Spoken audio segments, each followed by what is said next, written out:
معزز دوستو، حق تعالی شانہ اعلان فرما رہے ہیں اپنی مغفرت کا کہ میں غفار ہوں، معاف کرنے والا ہوں، بہت معاف کرنے والا ہوں۔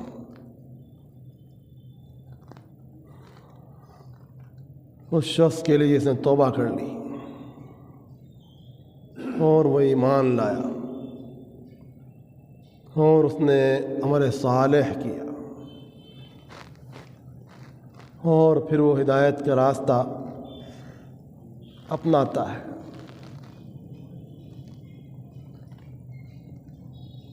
وَإِنِّي لَغَفَّارٌ لِمَن تَابَ وَآمَنَ وَعَمِلَ صَالِحًا ثُمَّ اهْتَدَىٰ۔ ہم میں سے ہر شخص رات و دن مختلف گناہ کرتا رہتا ہے اور ہر آدمی اپنے متعلق جانتا ہے کہ وہ کیا گناہ کر رہا ہے، چاہے وہ اپنے سلسلے میں کتنی تعویلات کرے اور کتنے بہانے بنائے، بھلے دوسرا کوئی اس کی برائیوں پر واقف ہو نہ ہو، اس کے برے اعمال کسی پر ظاہر ہوں یا نہ ہوں، لیکن ہر انسان اپنے طور پر اس بات کو جانتا ہے کہ میں یہ غلطی کر رہا ہوں، میں نے یہ گناہ کیا ہے۔ اور ہر انسان کے گناہ مختلف انداز کے ہوتے ہیں۔ انسان گناہوں کا پتلا ہے، خطا اور نسیان کا مجموعہ ہے۔ کبھی گناہ اس سے عمدن ہوتے ہیں، کبھی نسیانن ہوتے ہیں، کبھی رات کو کرتا ہے، کبھی دن کو کرتا ہے، چلتا رہتا ہے۔ یہ سلسلہ گناہوں کا چلتا رہتا ہے، ماحول کی وجہ سے، برے دوستوں کی وجہ سے، اور سب سے بڑا دشمن جو شیطان مسلط ہو رہا ہے، شیطان کے تسلط کی وجہ سے، اس کی تسویل اور اغوا کی وجہ سے، پھر نفس جو اس سے بڑا ایک خطرناک دشمن ہے، وہ ہر وقت ساتھ لگا ہوا ہے اور انسان کو برائیوں پر ابھارتا ہے۔ اور آدمی تعویل کرتا ہے کہ نہیں، ایسا نہیں، ایسا ہو گیا، یہ مجبوری تھی یا یہ بات تھی۔ انسان تعویل کر کے اپنے آپ کو سمجھانے کی کوشش کرتا ہے، لیکن صحیح بات یہ کہ وہ ہے تو سب کچھ غلط ہی، اور وہ انسان کے نقصان دہ ہے، آخرت کے اعتبار سے بھی اور دنیا کے اعتبار سے بھی، کہ بہت سے گناہوں کی وجہ سے تو انسان دنیا کے اندر بھی اس پر عذاب اترتا ہے۔ رزق کی کمی، مثلا رزق کی کمی آ گئی، یہ بھی ایک قسم کا عذاب ہی۔ عذاب سے مراد وہی نہیں کہ بڑا عذاب ہی اترے تو اس کو عذاب کہا جائے، سزا تو بڑی بھی ہوتی ہے، چھوٹی بھی ہوتی ہے۔ تو مختلف قسم کے عذابات اترتے ہیں۔ اللہ کی ناراضگی کا ایک انداز نہیں ہوتا، مختلف اس کے انداز ہوتے ہیں۔ اللہ پاک کی ناراضگی کے مختلف انداز ہوتے ہیں۔ خیر کی توفیق سلب ہو جاتی، خیر کی توفیق کا سلب ہو جانا یہ بھی ایک اللہ کا عذاب ہی ہے۔ رزق کی تنگی آ جاتی ہے تو وہاں انسان زیادہ جلدی محسوس کرتا ہے نا کہ ہو مجھ سے کیا غلطی ہوئی کہ رزق میں تنگی آ گئی، وہاں انسان بہت جلد محسوس کرتا ہے۔ نمازوں کا لطف جاتا رہتا ہے، دعاؤں کا لطف جاتا رہتا ہے، اذکار کا لطف جاتا رہتا ہے۔ یہ تو وہ چیزیں ہیں جو اس لائن میں لگے ہوئے ہوتے ہیں لوگ، وہ محسوس کرتے ہیں کہ یہ ایسا ہو گیا۔ اس کا احساس تو ان کو ہوتا ہے جو اس لائن میں لگے ہوتے ہیں۔ ایک آدمی کو تلاوت کا لطف آ رہا ہے، پھر اس کو تلاوت میں جی نہیں لگ رہا ہے تو اس کو احساس ہوتا ہے۔ ایک آدمی کو نماز میں لطف آتا تھا، وہ نماز کو لطف ختم ہو گیا، وہ ذوق کا آدمی ہے، وہ اس مزاج کا آدمی ہے کہ اس کے نزدیک وہ بہت بڑی نعمت تھی، اللہ کے چھن گئی، اس لیے اسے احساس ہو رہا ہے۔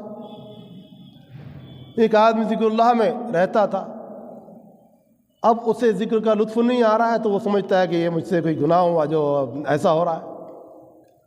عام آدمی تو یہی سمجھتا ہے کہ رزق کی کمی آ گئی ہے، پریشانی آ گئی ہے، بیماری آ گئی ہے، تکلیف آ گئی ہے، اس کے اندر تکلیف آ گئی ہے، گھر والوں میں تکلیف آ گئی ہے، کاروبار میں پریشانی آ گئی ہے، کھیتوں کی آر کا نقصان ہو گیا ہے، ڈنگر ڈھور کا نقصان ہو گیا ہے، تو اس میں رہنے والا انسان اس کو محسوس کرتا ہے کہ یہ جو کچھ ہو رہا ہے یہ اس کی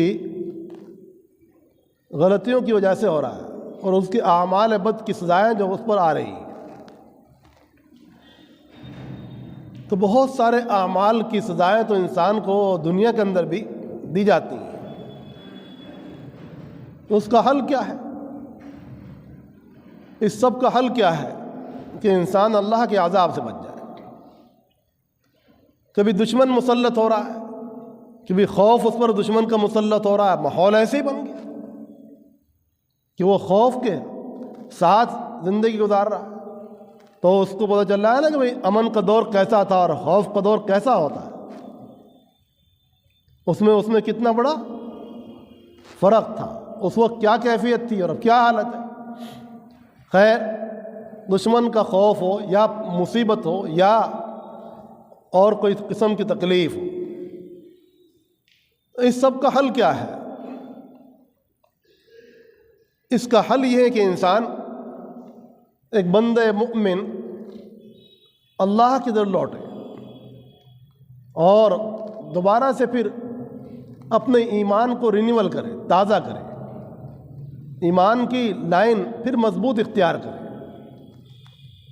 توبہ کی لائن اختیار کرے، استغفار کی لائن اختیار کرے، اور اپنے ایمان کو استغفار اور توبہ سے سیقل کرے۔ جو اس پر زنگ لگ گیا ہے، جو اس پر زنگ لگ گیا ہے، جیسے لوہے پر زنگ لگ جاتا ہے نا، جب لوہے پر زنگ لگ جاتا ہے تو انسان کیا کرتا ہے؟ اس وقت میں لوہے کا ماہر کیا کرتا ہے؟ اس کا زنگ دور کرنے کے لیے اس کو آگ میں تپاتا ہے تاکہ اس کا زنگ دور ہو جائے، اس کا علاج شروع کر دیتا ہے۔ تو ایسے ہی قلوب پر جو زنگ لگ جاتا ہے گناہوں کا اور بہت سی غلط چیزوں کا جو زنگ چڑھ گیا ہے قلب کے اوپر، تو اس کے دھونے کا کیا طریقہ ہے؟ اس کے دھونے کا یہ طریقہ یہ ہے کہ انسان توبہ میں لگے، استغفار میں لگے۔ توبہ استغفار کے ذریعے سے قلوب مجلہ ہوتا ہے، اللہ کے سامنے روئے، اللہ کے سامنے گڑ گڑائے، اور دوبارہ سے اپنے آپ کو صحیح چلانے کا اللہ سے وعدہ کرے کہ اب میں دوبارہ اپنے آپ کو بالکل صحیح چلاؤں۔ ایسا نہ ہو کہ گناہ بھی کر رہا ہے اور توبہ بھی کر رہا ہے، اگرچہ وہ توبہ بھی بیکار نہیں ہے، اس حالت میں توبہ بھی بیکار نہیں ہے، استغفار بیکار نہیں ہے۔ اللہ پاک کو تو اس کی بھی قدرت ہے کہ انسان کو اس حالت کے اندر معاف کر دے، معلوم نہیں کون سا نکلا ہوا استغفار اس کا اللہ پاک کے قبول ہو جائے۔ تو یہ اس کیفیت کی وجہ سے بھی استغفار کو انسان کو چھوڑنا تو نہیں چاہیے کثرت سے اس کو استغفار کرنا چاہیے. اللہم انی استغفرک و اتوب الیک، استغفر اللہ الذی لا الہ الا هو الحی القیوم و اتوب الیہ. توبہ اور استغفار کے کلمات ظاہری طور پر بھی انسان کے لیے مفید ہیں، ظاہری طور پر بھی مفید ہیں، اور اگر اس کی حقیقی کیفیت حاصل ہو جائے تو پھر تو اس کا نفع بہت ہی اعلیٰ درجے کا ہوتا ہے، اس کا فائدہ بہت ہی اعلیٰ درجے کا ہوتا ہے. تو حل یہی کہ انسان توبہ استغفار میں لگے. رسول اللہ صلی اللہ علیہ وآلہ وسلم نے ارشاد فرمایا التائب من الذنب کمن لا ذنب له. گناہوں سے توبہ کرنے والا انسان ایسا ہے جیسا کہ اس کا کوئی گناہ ہوا ہی نہیں. گناہ سے انسان بالکل توبہ کے ذریعے دھل جاتا ہے، پاک و صاف ہو جاتا ہے. توبہ کے معنی رجوع کرنے کے ہیں. جب بندہ رجوع کرتا ہے اللہ کی طرف، اللہ پاک اس کو بہت پسند فرماتے ہیں. گنہگاروں کے آنسوؤں کو اللہ پاک کے یہاں بڑی مقبولیت حاصل ہے. ایک گنہگار انسان جب گناہ کے احساس کے ساتھ شرمندہ ہو کر اپنے رب کے حضور میں اپنا احساس پیش کرتا ہے اور آنسو ٹپکاتا ہے تو یہ ندامت کے آنسو اللہ پاک کو بہت زیادہ پسند ہوتے ہیں، اور اعلان ہوتا ہے اس کے لیے اللہ کا کوئی بات نہیں، ابھی بھی تو آ گئی ہمارے دربار میں، بہت اچھا ہے اور ہم تجھ کو قبول کریں گے. اللہ پاک ہی کا وہ دربار ہے کہ انسان کو وہاں کسی وقت میں بھی بغایا نہیں جاتا. اور انسانوں کے دربار تو ایسے ہے کہ وہاں جلدی سے گھسنے نہیں دے جاتا، اور اللہ کا دربار ایسا ہے کہ وہاں جلدی سے کسی کو بغایا نہیں جاتا. وہاں تو ہر وقت انسان کی قدر ہے، ایمان کے ساتھ وہ آ رہا ہے، اپنے رب کے پاس آ رہا ہے. تو اگر 1000 دفعہ اس نے توبہ کو توڑ دیا ہو اور تب بھی وہ آ رہا ہو، اللہ پاک اسے تب بھی مایوس نہیں کرتے، اور اعلان ہوتا ہے لا تقنطوا من رحمت اللہ، اللہ کی رحمت سے مایوس نہ ہو. اللہ کی رحمت اتنی وسیع ہے کہ وہاں مایوس ہونے کا کوئی سوال ہی نہیں پیدا ہوتا.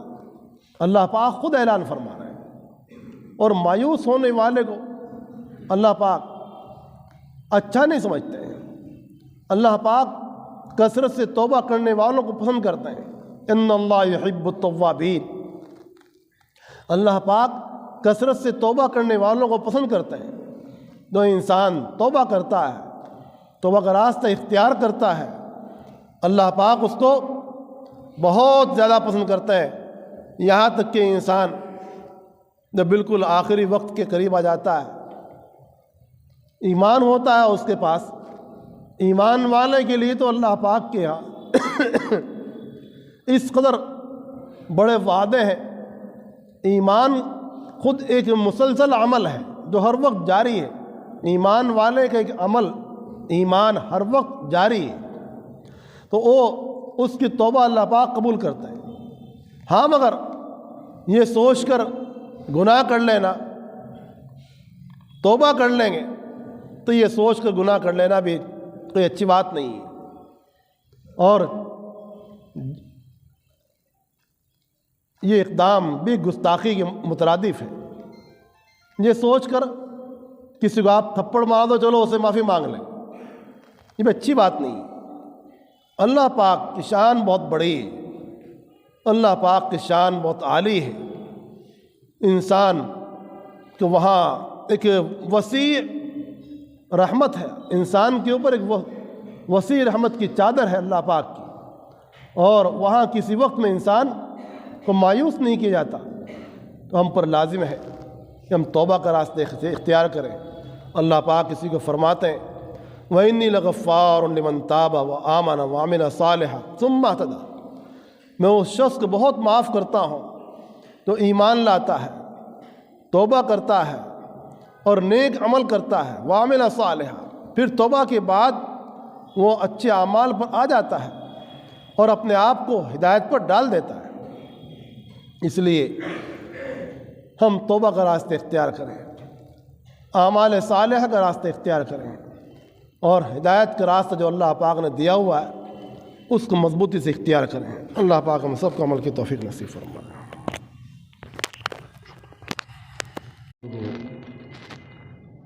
معزز دوستو، حق تعالی شانہ اعلان فرما رہے ہیں اپنی مغفرت کا کہ میں غفار ہوں، معاف کرنے والا ہوں، بہت معاف کرنے والا ہوں۔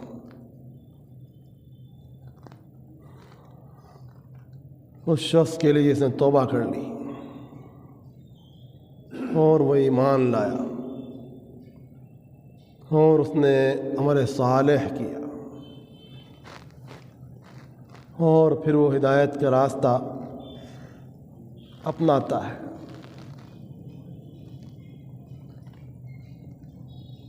وَإِنِّي لَغَفَّارٌ لِمَن تَابَ وَآمَنَ وَعَمِلَ صَالِحًا ثُمَّ اهْتَدَىٰ۔ ہم میں سے ہر شخص رات و دن مختلف گناہ کرتا رہتا ہے، اور ہر آدمی اپنے متعلق جانتا ہے کہ وہ کیا گناہ کر رہا ہے، چاہے وہ اپنے سلسلے میں کتنی تعویلات کرے اور کتنے ہی بہانے بنائے، بھلے دوسرا کوئی اس کی برائیوں پر واقف ہو اور نہ ہو، اس کے برے اعمال کسی پر ظاہر ہوں یا نہ ہوں، لیکن ہر انسان اپنے طور پر اس بات کو جانتا ہے کہ میں یہ غلطی کر رہا ہوں، میں نے یہ گناہ کیا ہے۔ اور ہر انسان کے گناہ مختلف انداز کے ہوتے ہیں۔ انسان گناہوں کا پتلا ہے، خطا اور نسیان کا مجموعہ ہے۔ کبھی گناہ اس سے عمدن ہوتے ہیں، کبھی نسیانن ہوتے ہیں، کبھی رات کو کرتا ہے، کبھی دن کو کرتا ہے، چلتا رہتا ہے۔ یہ سلسلہ گناہوں کا چلتا رہتا ہے، ماحول کی وجہ سے، برے دوستوں کی وجہ سے، اور سب سے بڑا دشمن جو شیطان مسلط ہو رہا ہے، شیطان کے تسلط کی وجہ سے، اس کی تسویل اور اغوا کی وجہ سے، پھر نفس جو اس سے بڑا ایک خطرناک دشمن ہے،